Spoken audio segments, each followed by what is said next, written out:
है शीतल, क्या कर रही है? जल्दी आ। मेकअप कर रही हूँ माँ, आती हूँ।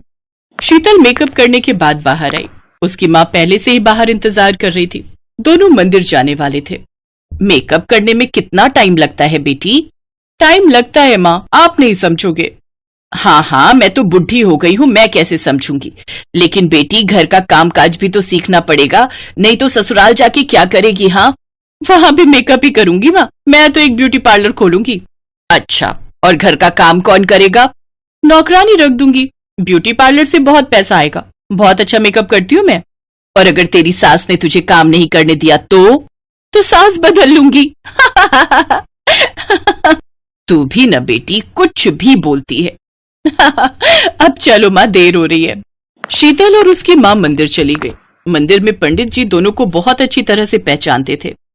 अरे मंजू बहन, बेटी जवान हो गई है, शादी वादी करवाओगी कि नहीं? हाँ पंडित जी, आपकी नजर में कोई अच्छा लड़का है क्या? है ना, मैं फोटो लेकर आता हूँ घर, उसी बहाने शीतल बेटी के हाथों का चाय भी पी लूंगा। पंडित जी शाम को एक लड़के का फोटो लेकर घर आए। लड़के का फोटो देखकर शीतल शादी के लिए मान गई। लड़के का नाम मुकुंद था और वो किराने की दुकान चलाता था। और 1 महीने के अंदर शीतल की शादी हो गई। ससुराल को लेकर हर लड़की की तरह शीतल के मन में भी बहुत सारे सपने थे, लेकिन हर लड़की की तरह शीतल के सपने भी टूटने वाले थे। शीतल की सास का नाम बिमला था और वो बहुत खड़ूस थी। बिमला ने शीतल से कहा, बहू, इस घर में हम 4 लोग हैं, मैं, मेरा पति, मेरा बेटा और मेरी बेटी, तुम्हें मिलाकर 5। हर रोज 5 लोगों के लिए खाना बनाना पड़ेगा। खाना? लेकिन मुझे तो खाना बनाना नहीं आता। क्या खाना बनाना नहीं आता? पंडित जी ने तो कहा था कि तुम अच्छी संस्कारी और सुशील लड़की हो। हाँ माँ जी, वो तो मैं हूँ, क्यों? सुशील लड़की होने के लिए खाना बनाना जरूरी है क्या? अरे अरे अरे, ये देख बेटा, तेरी बहू घर आते ही मुझसे जबान लड़ा रही है। इसे खाना बनाना भी नहीं आता। पंडित जी ने रिश्ता भेजा था, इसीलिए हमने ज्यादा पूछताछ ना करके ही शादी फाइनल कर लिया। लेकिन हमारे साथ धोखा हो गया है बेटा, धोखा हो गया है। अरे ये तो गजब बात हो गई। मैंने खाना बनाना नहीं सीखा, लेकिन मुझे कुछ और काम आता है। शीतल के ससुर ने पूछा, क्या काम आता है तुम्हें? मुझे ब्यूटी पार्लर का काम आता है। मुझे मेकअप करना बहुत अच्छा लगता है और मैं एक ब्यूटी पार्लर भी खोलना चाहती हूँ। क्या ब्यूटी पार्लर खोलना चाहती हो? हाय हाय हाय, ये कैसी बहू लाई मैं, ये तो बाहर काम पर जाना चाहती है। शीतल समझ गई कि इस घर में उसका सपना पूरा नहीं हो सकता। शाम को जब शीतल रसोई में खाना बनाने की कोशिश कर रही थी, तभी वहां उसकी ननद पल्लवी आई। भाभी लाइए, मैं आपकी मदद कर देती हूँ। अरे ननद जी, बहुत बहुत धन्यवाद, मुझसे तो ये हो ही नहीं रहा था। बस वो माँ को मत बताना, वो सुनेंगी तो मुझ पर गुस्सा करेंगी। एक बात पूछूं पल्लवी, ये तुम्हारे घर वाले मेरे ब्यूटी पार्लर में काम करने की बात सुनकर चिढ़ क्यों गए? ये सब पुराने ख्यालात के लोग हैं भाभी, आप और हम मॉडर्न हैं, हमारे ख्यालात इनसे नहीं मिलेंगे। सच बताऊं भाभी, मुझे भी ब्यूटी पार्लर खोलने का बहुत शौक है, लेकिन मुझे मेकअप नहीं आता अच्छे से। अरे वाह, चिंता मत करो, मैं सिखा दूंगी तुम्हें सब कुछ, और फिर दोनों मिलकर ब्यूटी पार्लर खोलेंगे। एक तरफ से बदसूरत लड़कियों को घुसाएंगे और दूसरी ओर से उन्हें खूबसूरत बनाकर निकालेंगे। पल्लवी शीतल के पास छुप छुप कर मेकअप का काम सीखने लगी। पल्लवी बाहर कॉलेज ट्यूशन जाती थी, उसकी काफी जान पहचान थी। एक दिन पल्लवी ने शीतल से कहा, भाभी एक शादी का काम है, करोगी? अच्छा खासा पैसा मिलेगा। हाँ हाँ, क्यों नहीं, घर पर कुछ बहाना बनाना पड़ेगा। घर पर बहाना बनाकर शीतल और पल्लवी शादी में मेकअप करने चली गईं। उन्हें अच्छा खासा पैसा मिला। लड़कियों को शीतल का काम इतना पसंद आया कि उन्होंने खुश होकर एक्स्ट्रा पैसे भी दिए। कुछ ही दिनों में मैं ब्यूटी पार्लर खोलूंगी, आ जाना सभी। इसी तरह शीतल छुप छुप कर शादियों में मेकअप का काम करने लगी। धीरे धीरे पैसा जमा करके उसने एक छोटा सा ब्यूटी पार्लर खरीद भी लिया। अब बस सामान खरीद कर ब्यूटी पार्लर का काम शुरू करना था। लेकिन तभी यह खबर बिमला के कानों में पहुंच गई। क्या तुमने ब्यूटी पार्लर खोला है? हमारे घर की बहू होकर बाहर काम पर जाना चाहती हो? हाँ, हमने बार बार मना किया था ना, करम जली। मुकुंद ने शीतल को एक थप्पड़ मारा। शीतल नीचे गिर पड़ी, उसका सर दीवार से टकरा गया और उसकी मौत हो गई। अरे बेटा, ये क्या किया तूने? मार कैसे डाला? मैं तो सिर्फ थप्पड़ मारना चाहता था, लेकिन ये क्या हो गया? जल्दी बॉडी को छिपा दो, नहीं तो गड़बड़ हो जाएगी। तीनों ने शीतल की बॉडी को उसी ब्यूटी पार्लर के नीचे जमीन में दफना दिया। पल्लवी घर लौटकर भाभी को ढूंढने लगी तो बिमला ने कहा, भाग गई है वो, अब से इस घर में उसका नाम भी मत लेना। लेकिन अगले ही दिन अचानक से मुकुंद की दुकान पर आग लग गई। अचानक से कमाई का एकमात्र जरिया बंद हो गया। ये पापी पेट लोगों से क्या क्या करवाता है। भूख के मारे बिमला को उस ब्यूटी पार्लर की याद आई। पल्लवी बेटी, तुझे भी थोड़ा बहुत मेकअप आता है ना, जा तू ब्यूटी पार्लर चला। लेकिन माँ, मुझे अच्छी तरह से नहीं आता है। अरे तू 2-3 दिन जा तो सही, सब कुछ सीख जाएगी। पल्लवी ब्यूटी पार्लर में गई, लेकिन उसका हाथ कांप रहा था। उसे ज्यादा कुछ आता भी नहीं था, इसीलिए वो बहुत ज्यादा टेंशन में थी। तभी एक औरत आई। तुम बाल काट सकती हो ना? मेरे बाल ठीक से काट दो, मुझे शादी में जाना है। वो औरत बैठ गई, लेकिन पल्लवी ने डर के मारे कैंची पर हाथ भी नहीं दिया। उस औरत ने आंखें बंद कर ली। तभी पल्लवी ने देखा अचानक से कैंची अपने आप हवा में तैरने लगी और वो कैंची अपने आप ही उस औरत के बाल काटने लगी। अरे ये क्या, ये जादू कैसे हो रहा है? बाल कटने के बाद वो कैंची अपनी जगह पर वापस आ गई। वो औरत बड़ी खुश हुई। अरे वाह, बहुत अच्छा काटा है, ये लो पैसे। पैसे देकर वो औरत चली गई, लेकिन पल्लवी को कुछ समझ नहीं आ रहा था। वो हैरान थी। तभी उसके सामने शीतल की आत्मा आई। पल्लवी, हैरान मत हो, वो मैं थी। मुझे पता था कि तुम घबराई हुई थी, इसीलिए मैं तुम्हारी मदद करने के लिए आई। मैं इसी जमीन के नीचे हूँ पल्लवी। शीतल की आत्मा ने पल्लवी को सब कुछ बताया और उसे इस मर्डर का बदला लेने के लिए कहा। पल्लवी ने पुलिस में खबर की। बिमला, उसके पति और मुकुंद को अरेस्ट किया गया। पल्लवी अकेली उस घर में रहने लगी और ब्यूटी पार्लर चलाने लगी। शीतल की आत्मा उसी ब्यूटी पार्लर में रह गई, क्योंकि वही उसका सपना था और वही जादुई तरीके से लोगों का मेकअप करने लगी। पल्लवी की अच्छी खासी कमाई होने लगी और शीतल भी खुशी खुशी अपना सपना पूरा करने लगी।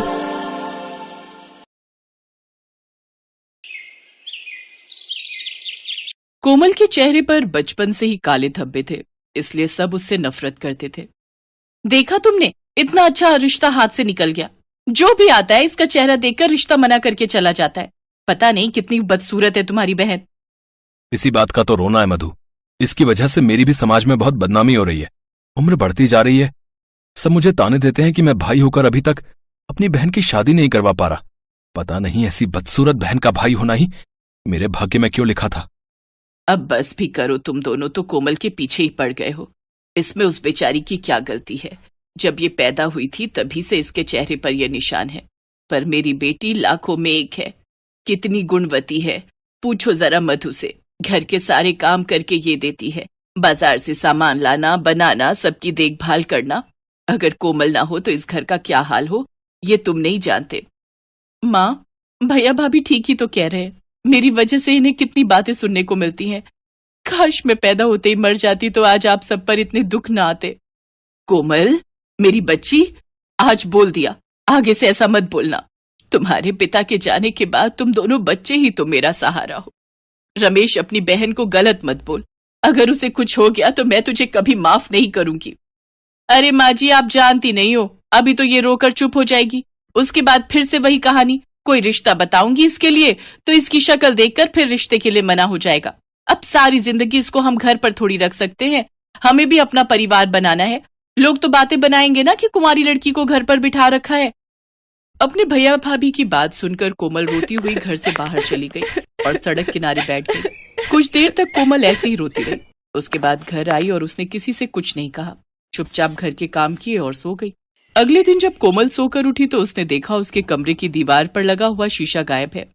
उसने बाहर जाकर अपनी माँ और भाभी से पूछा। माँ जी से पूछने की कोई जरूरत नहीं है, तेरे कमरे का शीशा मैंने ही लिया है। मेरा शीशा टूट गया था, इसलिए मैंने तेरे कमरे का शीशा उतार कर लगा लिया।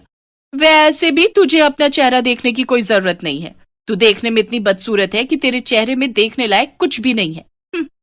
मधु, ये जो तुम्हारा व्यवहार है ना, बिल्कुल भी ठीक नहीं है। कोमल फिर से एक बार उदास हो जाती है। उसे अपने लिए बहुत दुख होता है। कोमल, तू मन छोटा मत कर। तू एक काम कर, तू बाजार से नया शीशा खरीद ला। फिर कहीं आना जाना होता है तो घर में और शीशा नहीं है। कोमल अपनी माँ से पैसे लेकर नया शीशा खरीदने के लिए चली जाती है। तभी एक बूढ़ी औरत भूखी प्यासी कोमल से कुछ खाने के लिए मांगती है। बेटी, कुछ पैसों की मदद कर दो, मेरा पोता बहुत बीमार है। घर में खाने के लिए कुछ भी नहीं है। मेरी बहू मेरी राह देख रही होगी, किसी ने भी मेरी मदद नहीं की। मेरी थोड़ी सी मदद कर दो बेटी, भगवान तुम्हारा भला करेंगे। अब क्या करूं, मेरे पास तो बस ये शीशे के ही पैसे हैं। क्या करूं, या तो इनको पैसे दे देती हूँ, बाद में शीशा खरीद लूंगी। मदद कर दो बेटी, तुम्हें बहुत दुआएं मिलेंगी। ये लो अम्मा, ये पैसे रख लो, तुम्हारे काम आएंगे। जीती रहो बेटी, आज तुमने मेरी मदद की है, देखना तुम्हारे साथ हमेशा अच्छा होगा। बूढ़ी औरत कोमल को दुआएं देकर वहां से चली जाती है। कोमल थोड़ा आगे जाती है तो उसे एक कबाड़ी वाला मिलता है। कोमल देखती है कबाड़ी वाले के ठेले पर एक पुराना शीशा रखा हुआ है। कोमल उससे पूछती है, भैया ये शीशा तुम मुझे बेच सकते हो? हाँ हाँ, क्यों नहीं। मैं तो वैसे भी इस शीशे को फेंकने वाला था, क्योंकि इस शीशे का फ्रेम टूटा हुआ है जी। कोई बात नहीं भैया, वो तो मैं लगवा लूंगी, पर मेरे पास 20 रुपए ही बचे हैं, अगर तुम इतने का दे सको तो। हाँ ले लो, कोई बात नहीं। मैं तो वैसे भी घर ही जा रहा था जी, जाते जाते 20 रुपए और कमा लेता हूँ। कबाड़ी वाला कोमल को वो शीशा दे देता है। कोमल रास्ते में शीशा दुकान पर बनने के लिए दे देती है और अगले दिन वो नया फ्रेम लगवा कर शीशा घर ले आती है। अगले दिन नहा धोकर जब कोमल शीशे में अपना चेहरा देखती है तो उस शीशे में से एक चमक निकलती हुई दिखाई देती है और देखते ही देखते कोमल बहुत ही सुंदर दिखने लगती है। उसके सारे दाग धब्बे गायब हो गए थे। कोमल हैरान रह जाती है। तभी शीशे में से आवाज आती है, मैं एक चमत्कारी शीशा हूँ। मुझ में ऐसी शक्ति है कि मैं किसी को भी खूबसूरत बना सकता हूँ। मैंने तुम्हें भी खूबसूरत बना दिया। मैं जानता हूं कि तुम बहुत अच्छे स्वभाव की हो और मैं उन्हीं की मदद करता हूं जो दूसरों की मदद करता है। मैं पहले एक जादूगर के घर पर इस्तेमाल होता था। जब मैं टूट गया तो उस जादूगर ने मुझे कबाड़ी वाले को बेच दिया। उसी जादूगर की कुछ शक्तियां मुझ में भी आ गईं। और जब मैंने देखा कि तुम अपने रूप को लेकर बहुत दुखी हो तो मैंने तुम्हें खूबसूरत बना दिया। हाँ, मैं तो सचमुच बहुत सुंदर हो गई हूँ। माँ देखो, ये चमत्कारी शीशा है, इसने मुझे सुंदर बना दिया। ये तो सच में चमत्कार हो गया। कोमल तू कितनी सुंदर हो गई है।